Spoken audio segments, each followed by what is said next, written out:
Hello.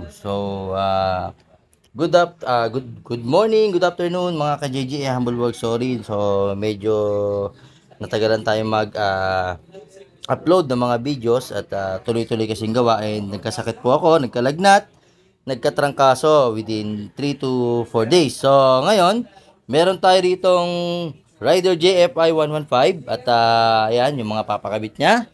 So, meron siyang MDL dito, bago, voltmeter and tie switch. Plus, meron siyang mga existing ditong busina. At meron siyang existing dito na yung, yan, three-way switch. Then, ito yung MDL niya luma, papalitan natin. May magulong wiring, ayun. Nakikita niyo yan. Yung sa may headlight niya. Tapos, ito yung harness niya. Tapos, meron din siyang underlights. Yan. Nandito sa ilalim. Hindi lang masyado makita. O yan, may underlights yan, dalawa. Tapos, ito yung battery terminal niya, yan. So, ngayon, tatry natin paandarin, no? Okay, so on natin. Okay, on. Paandarin natin siya. Yan, okay. So, okay, goods naman yung charging niya. Sige nga, sir, paki-on yung headlight. Yan, tapos yung hazard. Yan, tapos yung underlights yan. O sige, hazard. O tapos underlights. Yan, kumukurap na Tapos yung MDL. Ayan, nakurap na sir. Wala pang busina yan Tapos sige nga sir, try mong busina. Yun Dalong pumupundat Pumupundat yung MDL, pumupundat yung headlight. Okay, so yun pa lang yung kanyang wirings, So, ang drop voltage niya, tingnan nyo rito. Pag bumusina tayo, busina nga sir, pakipindot. Yun, 11.3. So, ganun kababa. Ang battery niya po ay dayway lang, Dayway lang yan, Pero tingnan nyo yung terminal. Yan. Abangan nyo, ipapower appliance ko to. Naka full wave na rin po yan na regulator, Okay? So, abangan nyo.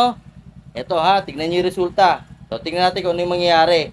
At sasagutin ko yung tanong nung isang customer, nung isang nagtatanong sa akin kung paano daw yung pag-check nung stator at yung regulator. Sige, tuturo ko na rin po. Okay po? Okay. Yun, so nabuksan na natin. At ito na.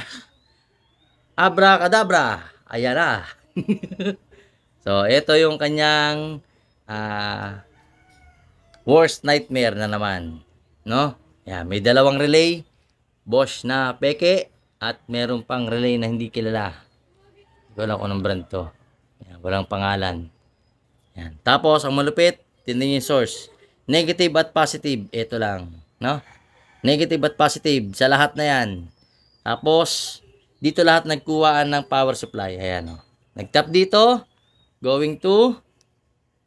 Yan. Dito sa may ACC, niya. Sa may headlight and park light. Saka sa panel board. Tapos, itong isa. Ayan, gumapang dito. Ayan, nakikita niyo yan. Ayan, gumapang dito. Ayun, nagbigay ng supply sa dalawang relay. Nagbigay ng supply sa underlights. Nagbigay ng supply sa, ano pa bang sinupply niya? MDL. Sa busina. So, halos lahat. Dito lahat kumuha sa orange.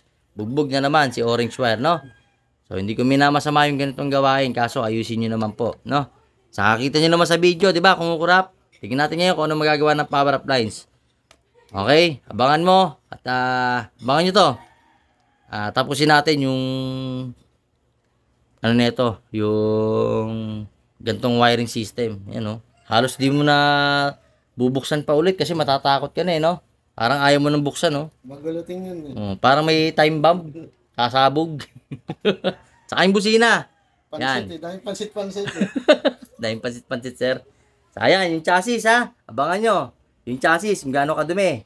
Mamaya, malinis na yan yung buong katawan yan. Okay? Ito muna. Dito muna tayo. Then, tiga nga ulit kay sir? Pateros. Pateros. Tiga Pateros pa to si sir, ha? Yan. So, after kung magkasakit, yan, nakaschedule siya. Buti, tapos na yung tapos na yung lagnat ko. Magaling na ako, awa ng Diyos. Maraming salamat. So, ito. balik tayo sa power up lines at ayan, papakita natin ngayon yung resulta pagka nagawa na natin to. Okay, abangan nyo to. So, ito na at natapos na yung ating power up lines, no? Rider JFI 115. Okay, then ito na ngayon yung tsura ng kanyang headlight. Maluwag na kumpara sa dati. Sir, layo na, no? Then, naikabit na rin natin yung kanyang tie switch. Yan. Ito na yung tie switch. Ayan. Ito na. Tapos, andito na yung MDL. Nasa gilid na po. Okay. Then, hindi rin to maalog, no? Hindi yan maalog. Yan. Nilagyan ko ng marker para alam ni sir kung hanggang saan yung maximum throttle niya, no? Then, ito na yung kanyang lines ng power up lines. Ayan. Punta rito, malinis na rin yung kanyang chassis. Ano po? Ayan yung power relay, one relay setup. Then, ito yung kanyang battery terminal. Naka Daewoo lang po yan, no? Pero mukhang mahina si Daewoo talaga. Alam ko na mangyari dito eh. Pero okay lang yan. Importante naka power up lines na to. Then naka full wave regulator. Yan na po yung dati niyang full wave. At ito na po yung kanyang relay sa busina. Ayan. Ganyan lang po kaliit, no? Tinan niyo yung kuko ko. Ayan, o. Ganyan lang kaliit. Pero kaya magpatunog ng busina, no? Ayan, one relay setup. Then, ayun yung harness. Yun, no? Parang stock harness lang talaga. Pag chinek nyo ngayon, malinis na yan. Yun yung ilalim. Nakalutang yung kanyang harness, no? Then, ayan na. Okay. Buo na siya. Matagos na. Dito yung kanyang natutuwa si customer kasi ang laki ng improvement sa wiring. At saka mamaya papakita ko yung result, no? Doon nga pala sa nagtatanong, pagka umabot po kayo ng charging na 18 volts sa voltmeter, wag po kayo mag-rely sa voltmeter. Gumamit po kayo ng multi-tester or analog tester. I-tester nyo po. Dito kayo mag-test sa battery. I-tap nyo rito yung multi-tester para makuha nyo yung accurate reading. No? Hindi yung magtatanong kayo sa akin, sir, bakit umabot ng 18 to 19 volts? Ano ba problema? Stator ba o regulator? Hindi ko mahuhulaan yan. No? Unless, pakita nyo sa akin actual, kayo magte-tester.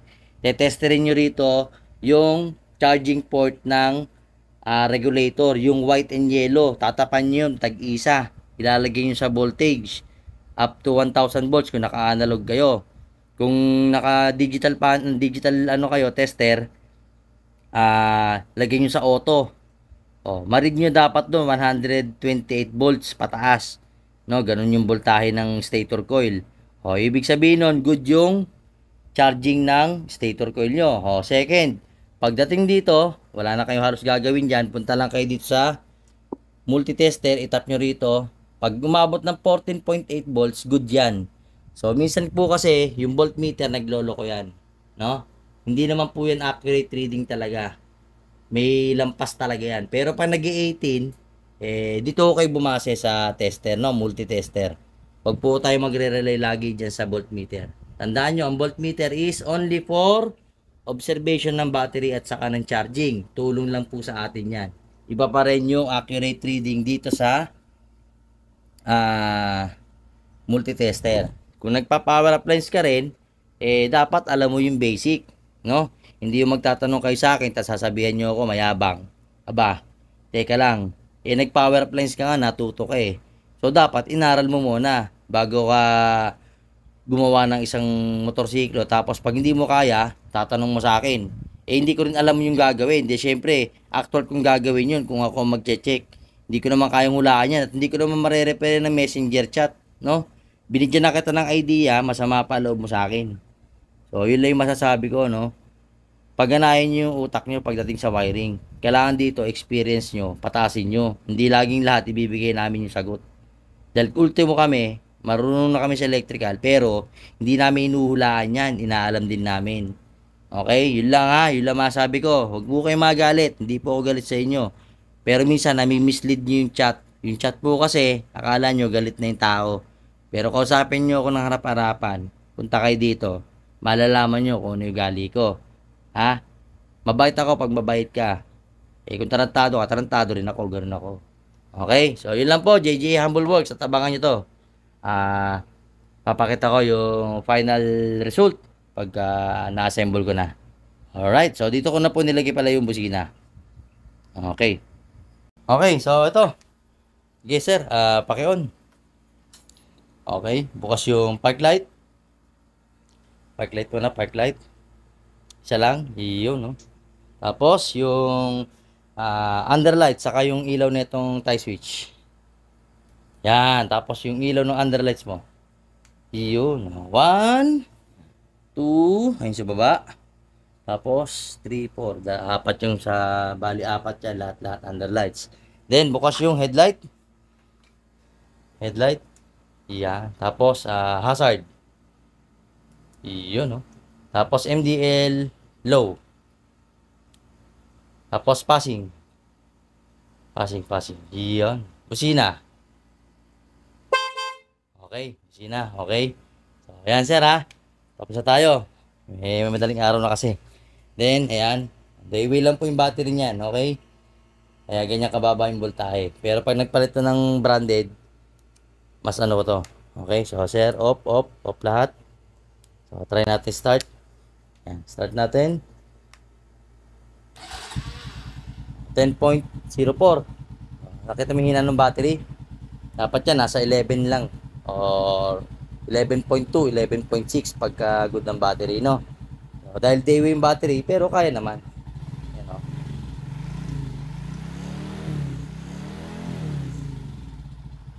Yan, ha? Okay na. So, yan yung power appliance. Then, double check natin. Power. Yan. Ito yung on ng kanyang tie switch. Yun, no? Tie switch. Tapos, underlights. Tapos, ito yung park light. Yan, mag-on na yan. Tapos yung headlight, ayun. Tapos yung hazard. Sa hazard po, laging sumasabay sa akin. Pagka ako gumagawa, lagi ko sinasabay ito. Pagka single valve yung kanyang signal o turn signal light dito sa panel, no? Then passing head. Yan, may passing head. MDL, yan. MDL. Yan, dahil sa dayway, no? Nakita mo, medyo nag-down siya ng konti. Pero, kaya namang habulin, no? Pagkano, sir, palitan ng branded, ha? At ang dayway talaga ay hindi ako nagko-compromise dito. Tamo, naka full wave na siya, di ba? Naka power appliance na. Ang laki ng drop niya, no? Bukod pa doon, ang laki rin ng MDL mo, di ba? So, hindi talaga kaya ng mga, ano, pagka ganyan masyadong mahina na yung battery. Okay? So, palitan na lang po, sir. Okay? And tapos na po yung kanyang power appliance. At ito na. No, yung kanyang resulta, yan yung underlights. Mas kita na sir, no, kumpara sa dati. Yung ilalim ng kanyang ulo, no, yung head. Then yung underlights sa ilalim, ito na. Yan, buo na. Yan, dalawa yan. Tapos, ito yung kanyang brake light, sir. Ay, di pa pala nakabit yan, no? Mamaya na. Foot brake na lang, foot brake. Foot brake. Iyon, alright. Ayun na po, at tapos na. Okay, so tapos na yung kanyang motorsiklo. At si sir ay, tiga saan ka sir? Pateros. Ayan si sir at makakauwi na. Okay sir, maraming po salamat. JJ Humble Works. At sa mga magpapagawa po, by July na po tayo ulit available. So this June is full na po tayo sa ating June. Okay po, so maraming po salamat. At sa mga titiwala at magtitiwala pa, so, abangan nyo lang at ilalabas ko na rin yung mga new product na hindi naman new. Kasi marami na tayong para na lang tayong gaya-gaya. No? So, abangan nyo na lang po para sa mga motorsiklo nyo po ito. At yung degreaser na ilalabas ko at yung oil na ibibenta ko para sa inyo. No? At the right price. Okay, so abangan nyo lang po. JJ Humble Works. Thank you. God bless. To God be the glory po.